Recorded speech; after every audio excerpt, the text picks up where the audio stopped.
মামার বাড়ির আবদার এক অন্যরকম অভিজ্ঞতা।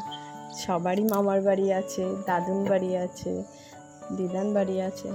সবাই ওই বাড়িতে গেলে খুব মজাই থাকে, কারণ ওখানে তো বকা মারা কেউ নেই না, সবারই আদরের জিনিস তাদের নাতি নাতনি। তো সেটাই তোমাদেরকে আজকে দেখাবো যে আদরের নাতনিকে কীভাবে রাখছে দাদু দিদান। তার আগে আমার পরিচয়টা তোমাদেরকে দিয়ে দিই। আমি লিপি দে, একটা ছোট্ট গ্রাম থেকে তোমাদের সঙ্গে কথা বলছি। আর তোমরা সকলে কেমন আছো? আশা রাখছি তোমরা সকলে ভালো আছো। আমার চ্যানেলে তোমরা কেউ যদি নতুন হয়ে থাকো, যদি চাও আমার চ্যানেলে আমার পরিবারের নতুন সদস্য হয়ে থাকবে, তো তোমরা থেকে যেতে পারো। তোমাদের জন্য আমার শুভেচ্ছা রইল। দেখো আমার সোনাই কি করছে, ওর দাদুনের সঙ্গে, আর এটা ওর মাসি হয়, দিদা আছে, এরা তিনজন ওকে খুব ভালোবাসে। ওই বাড়ি গেলে না ও আর আসতে চায় না। এই বাড়িতে নিয়ে আসলে বলে আমি দিয়া বাড়ি যাব, মানে আমার মাকে দিয়া বলে ডাকে। দিদা তো বলতে পারে না, দিয়া বলে। আর এখন তো দিদা বলে না, দিয়া বলা অভ্যাস হয়ে গেছে যেহেতু, সেজন্য ওখানেই থাকবে। দুষ্টুমির আর শেষ নেই, একবার চেয়ারে, একবার খাটে, একবার দরজায়, মানে দরজা দিয়ে বেয়ে উঠছে। কি মজাটাই না করছে, এত মজা করছে, তাও দেখো বকছে না, মারছে না। আর এটা বাড়িতে করলে আমরাই হয়তো বকা দিতাম, মারতাম, যেহেতু বাবা মা না। দিদা দাদু তো আর নয়, দিদা দাদুর আলাদাই একটা ভালোবাসা, সে ভালোবাসা কাউকে বোঝানো যায় না। আমরা যখন দিদা দাদু হবে আমরাও বুঝতে পারবো, কিন্তু আমাদের যারা দিদা দাদু তারা আমাদেরকে খুব ভালোবাসে। আমার সোনাইয়ের দিদা দাদু ওকে খুব ভালোবাসে, মানে সবাই নাতি নাতনির ভালোবাসাটা আলাদাই, অন্যরকম একটা ভালোবাসা। ঠাকুমা দাদুও ভালোবাসে, কিন্তু দিদা দাদুর মতো না। দিদা দাদু, সবার দিদা দাদুই খুব ভালো, আর নাতনি নাতিদের খুবই ভালোবাসে। তারা যতই দোষ করুক না কেন, তাদের দোষ তারা চোখেই দেখতে পারে না।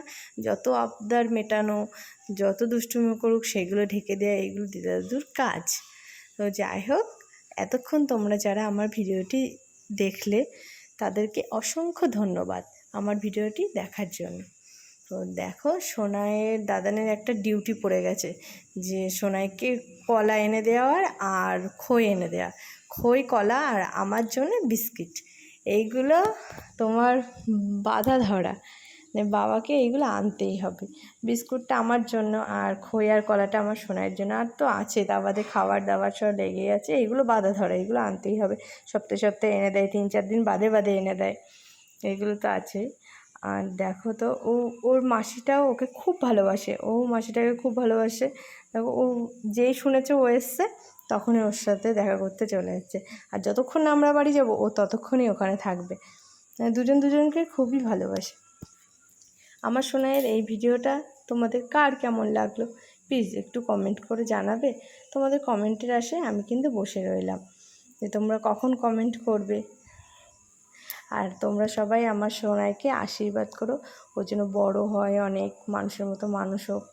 আমি যেমন ভিডিও করে চেষ্টা করছি যে মানে অর্থ ইনকাম করার জন্য, অর্থ উপার্জন করার জন্য, আমার সোনাইকে যেন সেটা না করতে হয়। ও যেন ভালো চাকরি করতে পারে, ভালো ব্যবসা করতে পারে, যাই হোক কিছু করতে পারে। তোমরা সকলে আশীর্বাদ করো সোনাইকে। আর তোমরা যে যেখানে আছো না কেন, সুস্থ থেকো, ভালো থেকো এবং সাবধানে থেকো। আর আমার পরের ভিডিও দেখার জন্য প্লিজ ওয়েট করো, কারণ আমি ভিডিও না সবসময় দিতে পারি না। দুষ্টু বাচ্চা আছে তো বুঝতেই পারো, আর সমাজের যা লোকের কথা, পারি না, সেটা সম্ভব হয় না। বাড়িতেও তো কারোর পছন্দ না ভিডিও বানায়, সেই জন্য আর সম্ভব হয়ে ওঠে না। কেউ যদি সাপোর্ট করতো তাহলে নাই করতে পারতাম। তো আজকের মতো ভিডিওটি এখানেই শেষ করছি, পরের ভিডিওতে আবার দেখা হবে।